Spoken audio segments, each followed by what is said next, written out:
Hello everyone, welcome back to my YouTube channel. Today I'm doing a review of Monet's garden located in Giverny, France.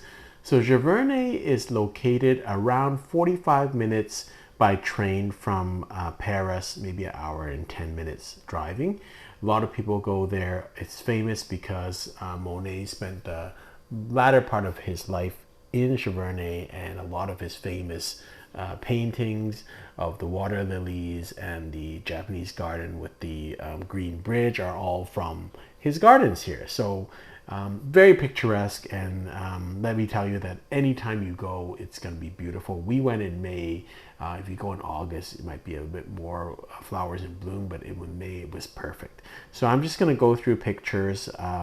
Every picture you can see is beautiful. It is quite crowded, as you can see. In the middle of the day when we were there at 3 o'clock, there's a lot of people on the bridge.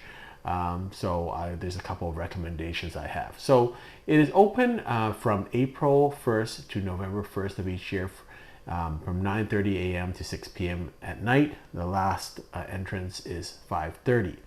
Around $15. You can buy your tickets online. I would strongly suggest that, because then you do not have to queue, and then you can also go through the group entrance, which it took us like 2 minutes to get in. And so there's no line up there. I'll give you a link to a site that tells you how to buy tickets, but there's a couple of ticket providers, including Ticketmaster, so about 15 euros, and it's well worth it. Another recommendation I would have is that try to enter either early in the morning, like 10 o'clock, or then late in the day, like 4 p.m. Because there's a lot of tour groups that come in between, like, let's say 11 and 3 p.m. and it's really packed. So it's, as you can see on the bridge, it's really hard to take pictures and really enjoy it, because it's so loud and there's so many people there. But if you go early in the morning or late in the day when everyone's left, it's actually very peaceful and you can hear the birds singing. So it's really nice. Here's a quick panoramic video. Again, it looks like there's not a lot of people, but there are quite a few people if you're kind of taking pictures on the bridge.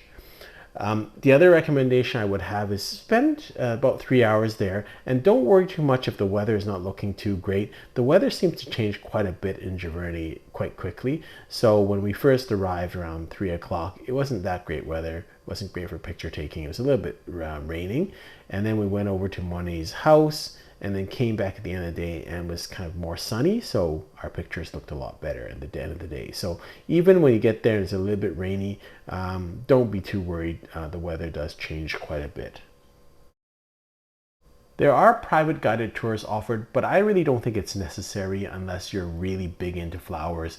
I spent about 3 hours there and I was mesmerized, really had a great time, took a lot of photos, and you could really see how Monet could be inspired by all this beauty around him, all these beautiful plants and flowers, all the birds singing. It's really picturesque.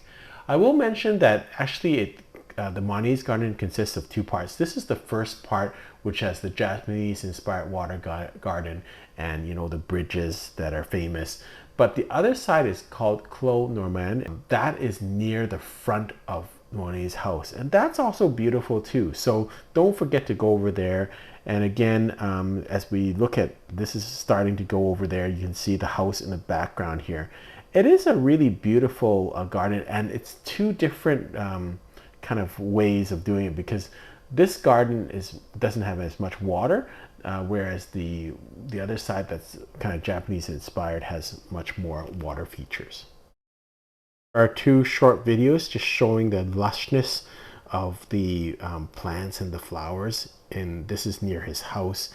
It's just full of different colors, and we were there in May, so I don't think everything is opened up, but I can imagine in August when more flowers are open, it's should be even more magnificent.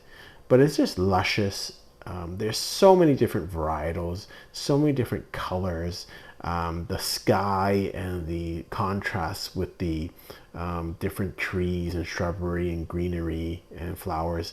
I can see how a painter would really think this is just a wonderful place to get inspiration. Here's the house area. And again, I'm sure it's been restored and it's not exactly how it looked in Monet's day. actually quite crowded because it's basically one way up. You go up the stairs, go to the different rooms. So sometimes it can be crowded. I would say that if you get caught into a tour group, just wait it out, either in the garden or near the house.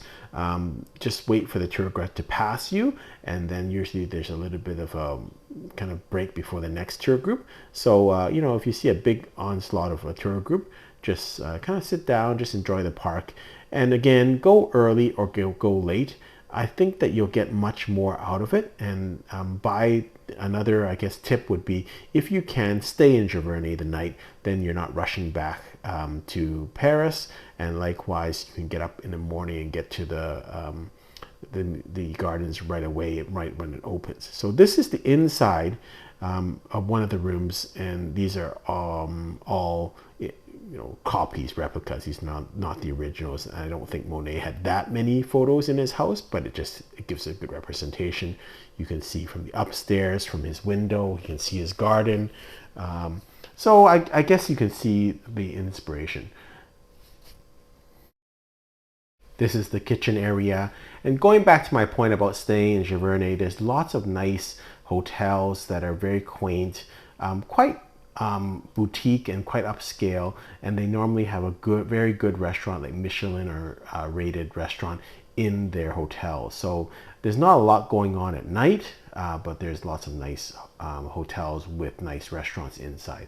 This is a photo off the bridge, going back to the water lily area. And again, you know, if it gets crowded one place, go to another place first and then come back later on. We stayed until the end, and by about 5 o'clock, it was quite empty. And so we almost had the park to ourselves, and it was, you could take pictures on the bridge without anyone else in our way. And you could actually hear the birds and just the sounds. You can hear cars obviously from the highway, but it was really wonderful, and I think it's a much better experience than if you're stuck with big tour groups that are just shouting. It's hard to get the calmness that I'm sure Monet was painting with. A couple more videos of the flowers on the bridges. And again, you don't really have to go to specific spots that a lot of people like to take on the bridge, or near, there's a little enclave near the water lily ponds. But almost every picture that you take, as long as there's no one in the background, looks magnificent. And so all in all, wonderful experience. I'm sure if it was raining, it would not be as nice an experience, but if you can catch it even on overcast, it's a really nice place. We spent around 3.5 hours there, no problem. So it was really fun, really well worth it. So I hope you've enjoyed this video. Until next time, safe travels.